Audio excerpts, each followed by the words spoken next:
That elevator shaft will take us deeper inside NASA. Might need to work through some rubble.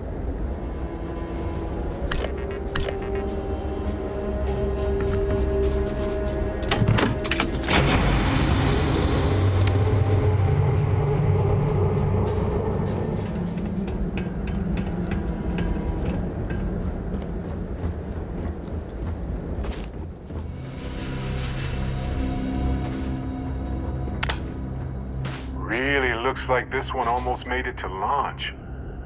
Wonder what the final problems were.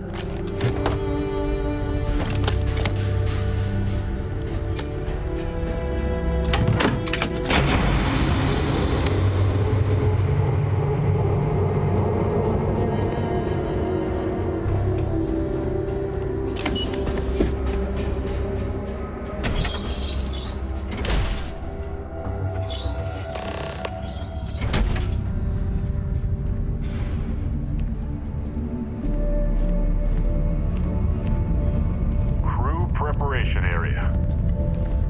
I can't imagine how tense and chaotic it must have been.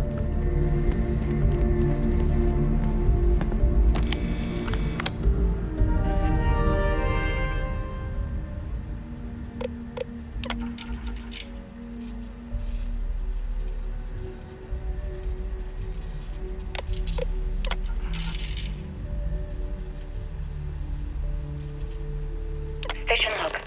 Dr. Judith Tatian. The recent delivery from Mars is unsettling. I was expecting rock samples or maybe fossils of microbial life. Instead, Dr. Victor Isa comes with 2 members of the military. Everything they brought back is under wraps. What could a theoretical physicist need with a sample from Mars? Station log. Dr. Judith Tatian. I've been trying to cozy up to Dr. Isa, Victor, to see what is going on. His team has completely commandeered one of the labs with those 2 military handlers, checking who comes in and out. I joked that maybe he found a little gray man and was doing an autopsy, and he grew very pale. 2 days later, he sends me a request asking for more information on my background in materials science, metallurgical engineering. Oh, we have a meeting tomorrow. I think I'm being invited into the lab. Station log. Dr. Judith Tatian. I have never been so nervous since I defended my dissertation. 4 hours talking to Victor and his team about theoretical metals, atomic bonding, even a half-hour divergence into magnetism that I'm pretty sure was just to throw me off the trail of what we were actually talking about. Then, I got to see the lab. I don't know how much I should say, but the periodic table just got thrown out the window.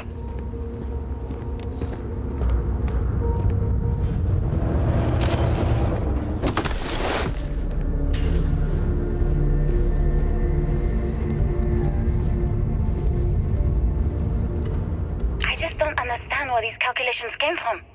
There's something wrong with the math? I think it's quite straightforward. That's not what I'm asking. We've had no success extracting even a sample of material from the object. No explanation for the gravitational effects, no motion graph to explain its harmonic frequencies. I can't even establish a melting point. Judith. But you've had me building these prototype colliders for months. And now you want me to pump helium-3 into it based on this equation you've written on a goddamn napkin? I just need you to trust me. I have been trusting you. We keep slamming our heads against a brick wall, getting nothing. And you keep coming up with something new to try. Like, you know what's going to happen. Where are you getting your information, Victor? I'm sorry, Judith. Look, not here, okay? Somewhere off base. I'll tell you everything. But I'm not lying, okay? We're going to discover something important here. I promise.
Repair not possible.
Project Log, Dr. Victor Isa. We turned on the prototype today. The gravitational field around it began to fold as we long suspected. Complete reversal of gravitational pull was observed on dozens of loose objects around the lab. I'm setting up a meeting with the directors to propose a larger test. The prototype proves we don't need the original anymore, but further work is going to have to take place in space. Somewhere with abundant helium-3 and with a civilian partner. Someone with access to large-scale manufacturing resources and computational equipment. Engineering gravitational folds pulling the far side of the solar system closer to us, it's all going to be possible. Project Log, Dr. Judith Tatian. The I watched the gravjite tests from the moon today. It was the first time we were able to talk to the team at Nova Galactic directly. So many things were under wraps before, but now everyone wants all the publicity they can get. I'm already seeing proposals for manufacturing androids of drives, expeditions to Alpha Centauri and beyond. It's also overwhelming and worrying. It could take years, decades, before we know what all the side effects of operating a grav drive can be. But no one wants to hear that right now. Like a bunch of pioneers racing towards the edges of the frontier without knowing about the grizzly bears in the mountains.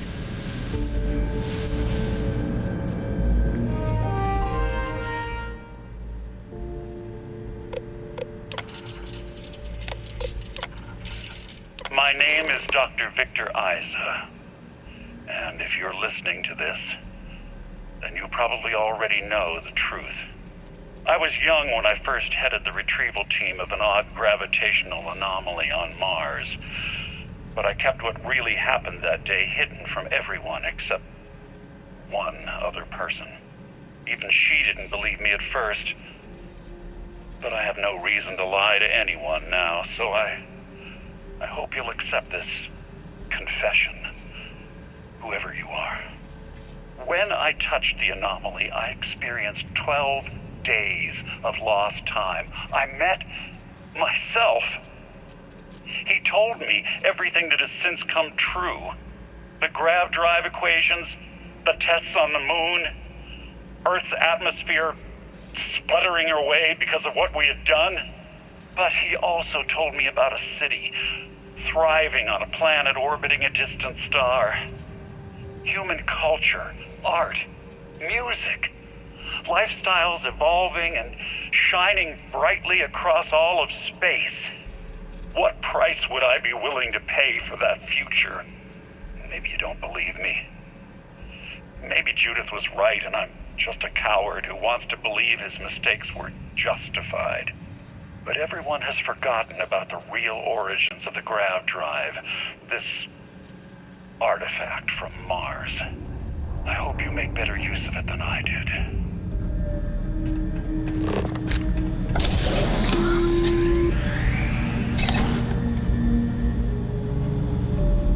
Constellation, we've arrived on the surface of Earth.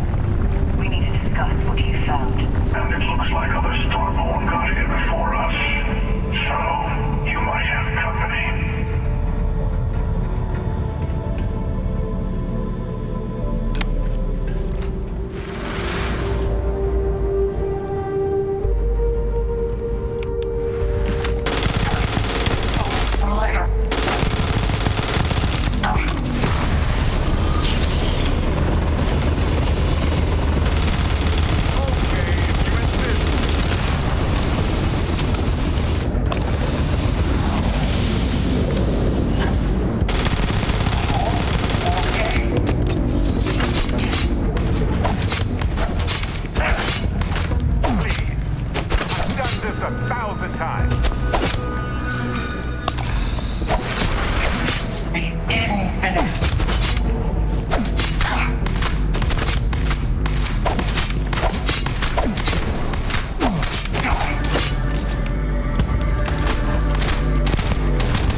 understand now why I asked you to come here? The artifacts unlocked the secret of interstellar travel, at the cost of Earth. An easy trade, honestly. Why have one world when you can have all the settled systems? Every grav drive in the settled systems was built on technology that came from an artifact that was discovered on Mars. But these early drives shook the gravity field surrounding Earth. Eventually, the atmosphere started to slowly sputter away into space. That's why Earth is uninhabitable. The artifact gave the scientists a greater understanding of time and space, but not the wisdom to see where that would lead. The settled systems wouldn't exist without the artifacts, in other words. We owe what happened here in NASA a great debt. Don't you see? The power of the artifact forced humanity to the stars. They didn't get to make a choice. How many would have chosen Earth? What gave Victor Isa the right to choose for them? You see the hypocrisy in what the emissary is saying, right? They don't want to rob people of their free will, but then they steal the artifacts for themselves. In the wrong hands, the power of the artifacts can make anyone a tyrant. That's why we watch over them. The only thing you're watching out for is yourself. Well, can't say I didn't try. We'll settle this at the usual place. The buried temple. We'll be there. You're lucky I'm a man of my word. I'll see you there. Stay for a moment. You must have questions about what happens next. We won't be able to go to the buried temple right away. There are still other artifacts out there in the settled systems that haven't been gathered. You'll need to work with your colleagues in Constellation to find them. There's always a final artifact in a specific temple. The Hunter and I agreed that whomever you sided with, the other would wait there. Expect anything and everything. Other starborn, human mercenaries, and defenses, alien creatures under mind control. It's all fair game. All the other artifacts need to be gathered before the final one will reveal itself. I'll be bringing mine. The Hunter will be bringing his. And you'll need to bring the rest. All of the ones Constellation can find.